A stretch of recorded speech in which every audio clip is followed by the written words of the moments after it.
Hello, this is Reverend Don Lewis coming to you from beautiful Danville, Illinois, homeland of the Corellian tradition, and from the beautiful metaverse.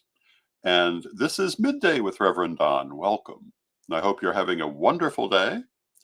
And as you know, if you follow Midday with Reverend Don, you can type your questions or comments into whatever platform you happen to be watching on, and they will show up here in my chat room, and we can talk directly. And this whole week is kind of dedicated to the upcoming illustration this weekend. And today, our subject is memorable events from previous illustrations. But first, I want to kind of go over the week. Tomorrow, of course, we will be having our Corellian Publishing Wednesday. And hello to Janet in the chat room. It's good to see you. And then on Thursday and Friday, the plan is for me to come to you live from Lustration Hall. And I'll be talking to some of the people who are present. Of course, illustration won't actually have officially begun until after my program on Friday, but there will be many people already present to talk with, and we will have a pleasant broadcast. Some people are already in town. Um, Pam Griffin, Pam Griffith, Dee Dee Stinson and Mary Cavalcante are already in town. They are visiting the Vermilion River today. I just saw photos they've been posting. Other people are already on the road or about to get on the road. And by Thursday, there'll be a lot of people here. Everyone will, of course, be here Friday because the opening ceremonies will be at 3 and there will be classes going on in the morning and also on Thursday. And we will be live casting the major ritual events of the weekend. And I hope that you will join us. We'll be starting with the opening ceremonies at 3 o'clock Central Time on Friday. We will have the deeming ceremony. We will have the ancestor memorial. We'll have the investiture itself, and a little bit from the retirement party being thrown in my honor, as I am now retired in office. And then, of course, the lustration ceremony itself.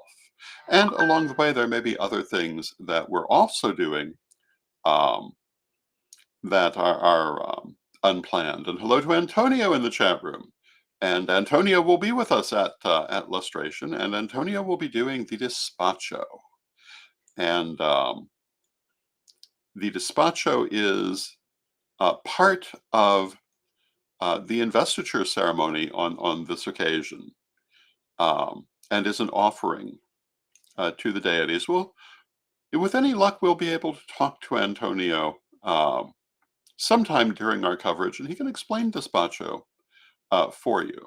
It is a wonderful thing.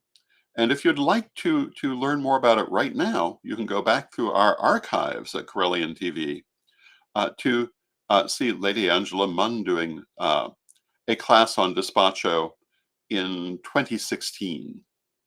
And you can see what it's all about. And then hello to Rev Eric in the chat room. Hello to Renee in the chat room. And Antonio says, I'm very honored and thrilled to share this experience. And we're very happy to have you doing it. And hello to Mary Cavalcante in the chat room. We were just talking about you.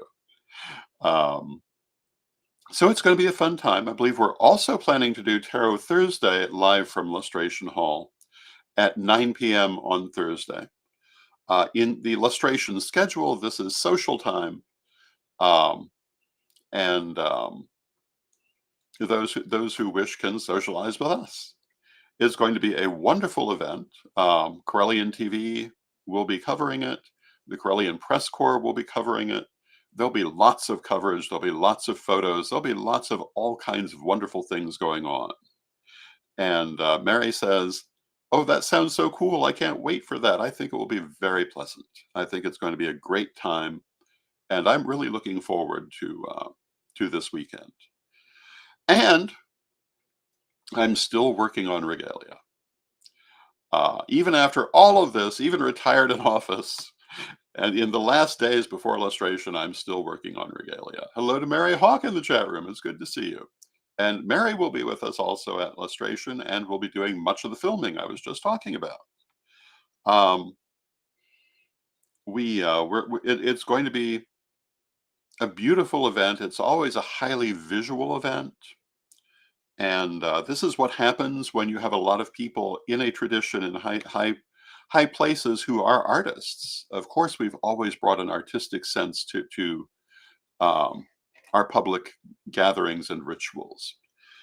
And I was thinking today our subject is memorable events from previous lustrations. And I was caught by a memory just before coming on that ties directly into this. And I remember, I think it was 6 o'clock in the morning of Lustration Day at Lady Crystal's house here in Danville. And Lady Crystal and I are working on, on lustration regalia, putting together Witan collars. Around 2003, maybe it was, maybe 2004. It was in that area. It was a long time ago. Um, but this is one of the constant features of lustration, and you will see it this weekend because it will show up at least in people's photographs. There'll be people sewing their patches on their stoles, sewing their robes at the last minute, making alterations at the last minute. Um, it's part of what happens at lustration. It's actually part of what makes it so much fun. One of my favorite photos from lustration is from 2016, and it is one of our Corellian high priestesses, as she was at that time, literally being sewn into her garment by the now first priestess, Lady Alyssa, and that's that was the morning of the event, and that's a very typical thing to happen. Um, it is um, always a fun time. Hello to Black Crystal in the chat room. It's good to see you. Um, and so seeing people working on regalia at the last moment, very typical illustration thing. And I think I remarked yesterday, it's not uncommon that people will be asked to take a role in the lustration ceremony a couple of hours before it begins because someone is unable to attend unexpectedly or has fallen ill. And so there'll be all kinds of last minute changes and preparations, but that's normal. And hello to Christine in the chat room. It's good to see you, Christine. Um, when I was doing the series on public ritual, I talked about how so many things can change at the last minute, and you have to be ready to work with that. Um, and it's very true at lustrations. Even now, um, the schedule published, there are still things that are going to change in one way or another. It just happens because we're people. Um, it is, however, pretty finalized at this point. So if you see the illustration schedule, you can mostly count on it. But because it's a live event, things may be off by a couple of minutes here or there. Uh, but we do not believe in pagan standard time. We will be doing our best to start at the stated times. Um, However, working with live casting, it could be 5 minutes after. If we have difficulty getting everything set up, I don't know. Um, but we've been doing this so long, I don't anticipate any problems. Our first live cast at Corellian TV was 2010 at the Witches' Ball in Salem. And I often tell the story that we had to have so much special equipment to do it that we had a special tea tray to push it all around on. And now we use our phones. It's just amazing. But that's my first little memorable event from a previous lustration. Um, Another one, we did lustration in Salem in 2009, and that year we had picketers, and they were our own people. There was a small group of people who were dissatisfied with, mostly with witch rule for some reason or another, and there were maybe 5 or 6 picketers, and it's one of the more memorable things that's ever happened. And our attitude toward this at the time and still is you don't have to agree with us. Um, you don't necessarily have to approve of everything we're doing. You can hold a different point of view, and you can say so. So nothing happened, um, at least officially, to the would be protesters, except there were a number of people at the event who were rather offended by it. But that's a private thing. But publicly, our attitude then and our attitude now is, people have different opinions. Um, there are a lot of people who love to use the word cult, um, really in the direction of any pagan organization. But one of the things that I would say for how you can tell that it really does not apply to us is that you can disagree with us even very publicly. We never tell anyone what they must believe. We teach certain things, but even right in the lessons, we say, you'll use however much of this you choose to, and we don't believe anyone has to join us, um, and they're always free to go on their way when the time comes. Now, I have found over the years a lot of people at one time or another will leave us to go on a different path and then come back. And I always regard that as a joyful thing when it happens. But even if they don't, one path is not for everyone. But yeah, the protesters were one of the more memorable events. They had special shirts made, and most people, like I say, were not really happy about this. But it was their perfect right to do. And it ended up causing a lot of dissent in their own temple. It was just one temple. Um, but but there was certainly no official response to it because you can disagree. And even now, you can disagree with things that we do. Um, and I'm sure I'm speaking for the new first priesthood as well as the old first priesthood in making this statement.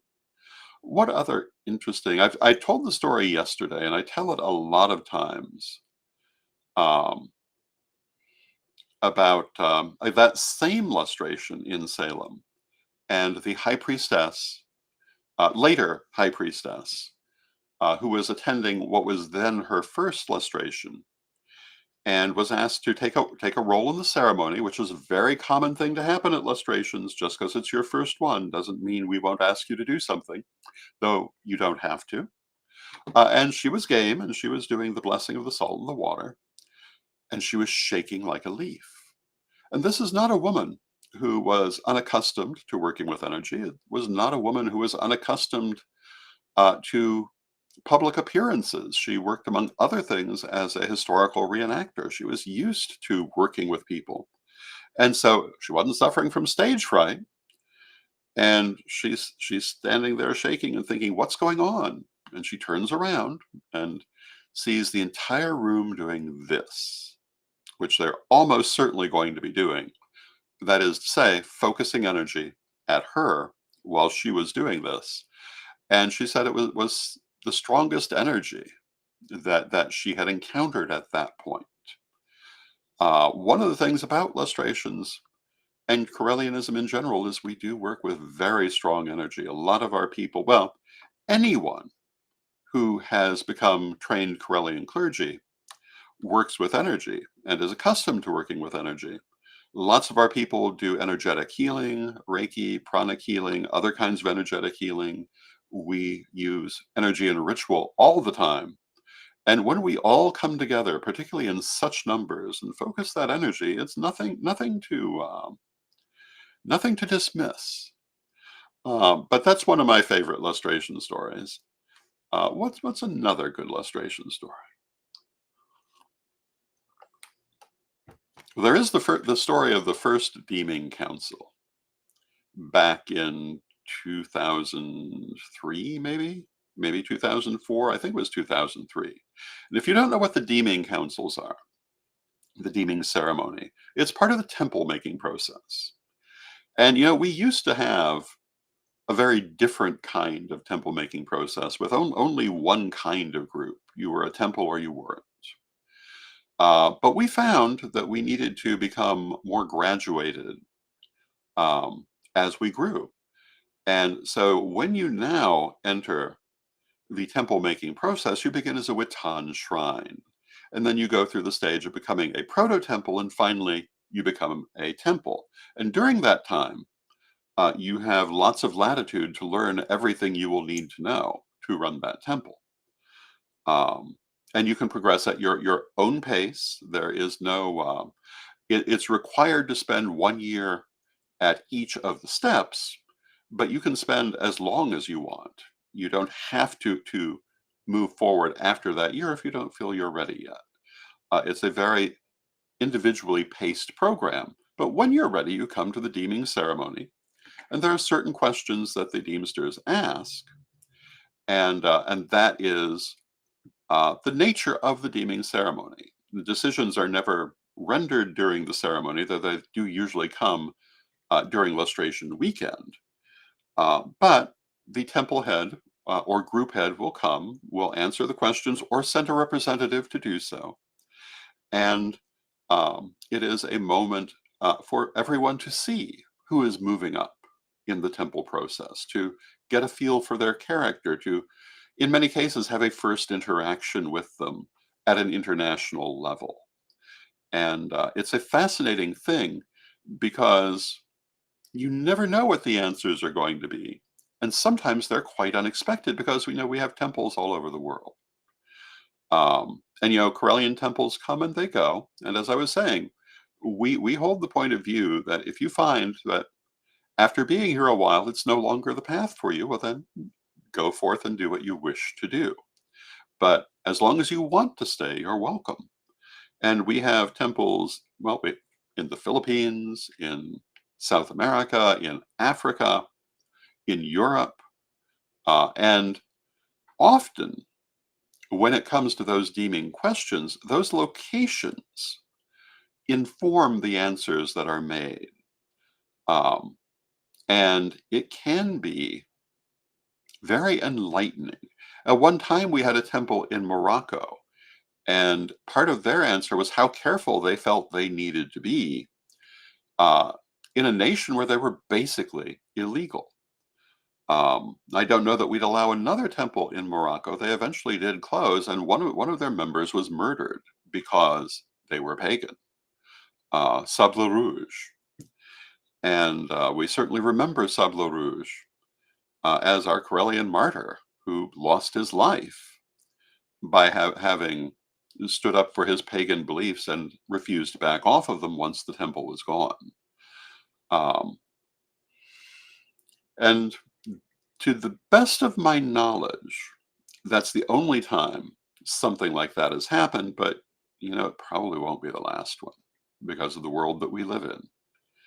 And because of this, the temple making process is very important because we do have to sometimes consider elements of various geographical areas that would not be immediately obvious to those of us in Europe or the Americas, um, but might be in certain parts of the world very important.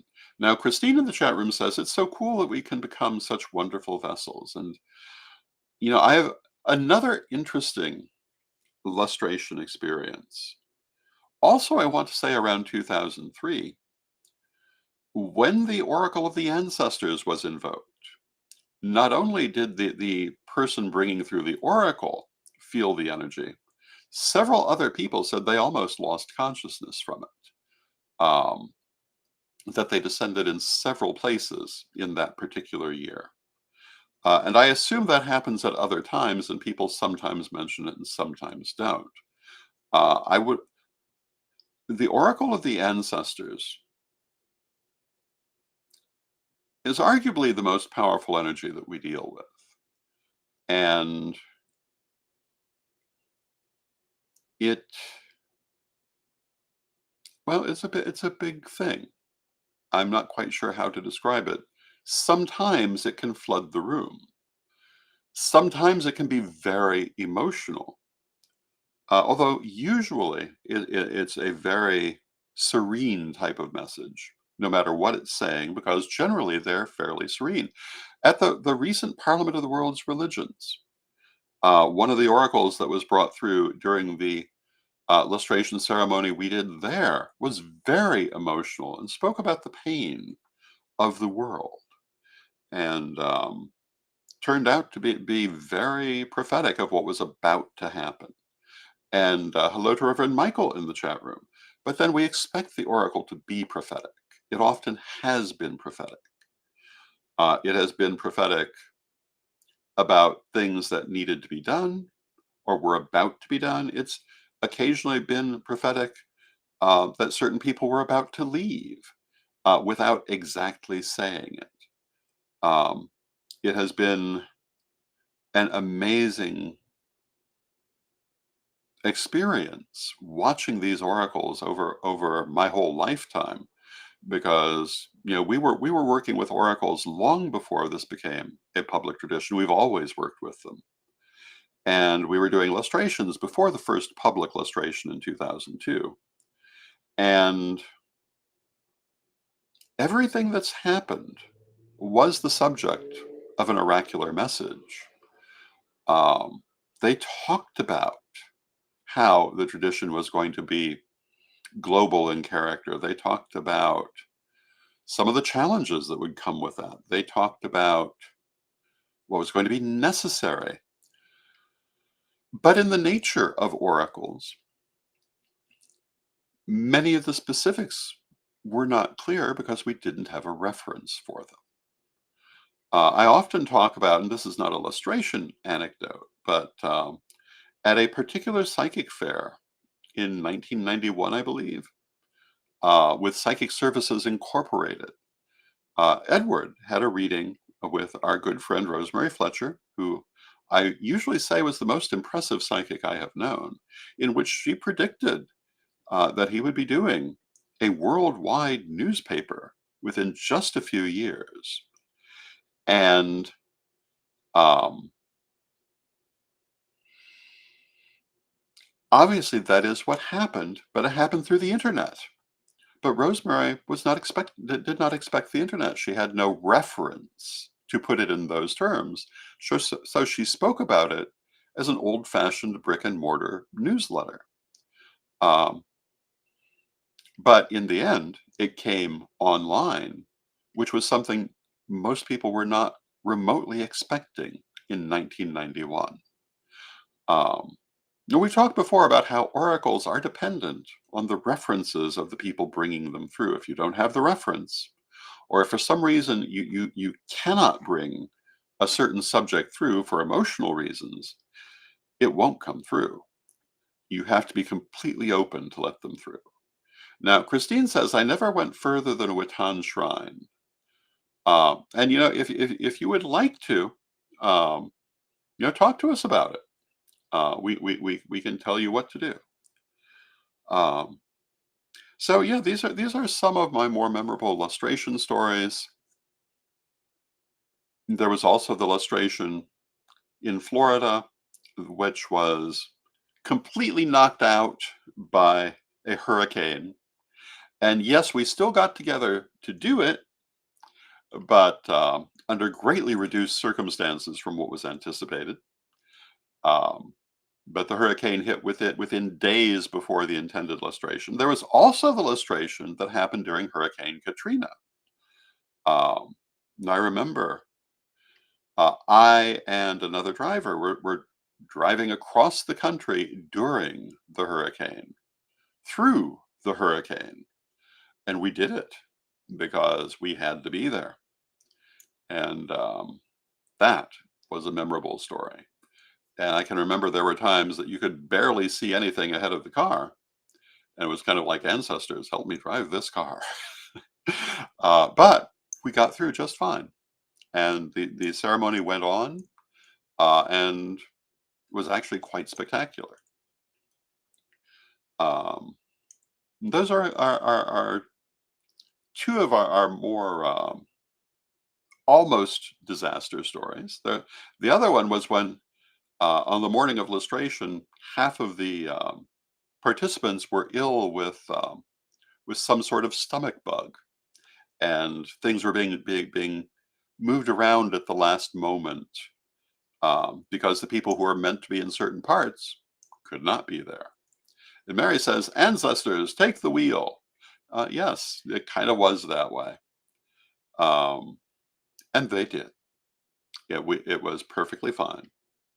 So there have been a lot of interesting things at Lustrations, um, and visually, some of them have been very remarkable. One of our most visually impressive lustrations was in Piqua, Ohio, hosted by Heritage Temple, and you can see the video in the archives at Corellian TV, or in the movie Hoopston the Movie, which featured some clips from that lustration. And that lustration took place in a park clubhouse with floor-to-ceiling mirrors. We think it had been used as a dance studio. And hello to Jason in the chat room, who says, "Hello, uncle. Hello, nephew." Um, but those mirrors really worked well for the pageantry of the illustration. So if you have a chance to look at that one, it's well worth looking at. Um, it was just beautiful to see it put together. We did a regional illustration of Buffalo, New York, in um, in an old church building with the most incredible woodwork. And you can see photos of this on Facebook, and you can see video of it again in our Corellian TV/Magic TV archives. Incredible setting for illustration. Um, Absolutely beautiful. Maybe the most beautiful one we'll ever have. But I also think that the building we're going to be in this weekend is one of certainly the most beautiful building I think that the illustration of the ancestors has been held in. Because the church was the illustration of the living. And Jason says, "And the throne." And yes, this church had a like a bishop's chair in fact, it had several of them, and people among the presiding clergy sat in these chairs, and it was a very, very beautiful image. And again, a lot of illustration is about the image, about creating a beautiful spiritual expression that everyone can share in. In Salem, in 2009, we were in a very modern type of room that was also very beautiful. 5 years ago, for the illustration that also marked my Ruby Jubilee, we were again in a very modern room with beautiful banners decorated for the occasion, and this too was very beautiful. In their way, they're all beautiful. And of course, when we had the Gray Elephant building, the temple there, and hello to Zane in the chat room, was a very impressive temple. The most impressive thing about that temple was that it was on the second floor of a then 120-some-year-old building. And every step on that floor resonated through the entire room.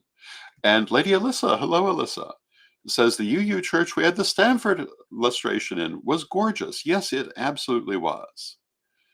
Um, and that might be the most beautiful one we've ever done. We've done so many beautiful places, and we have saved them all in our archives.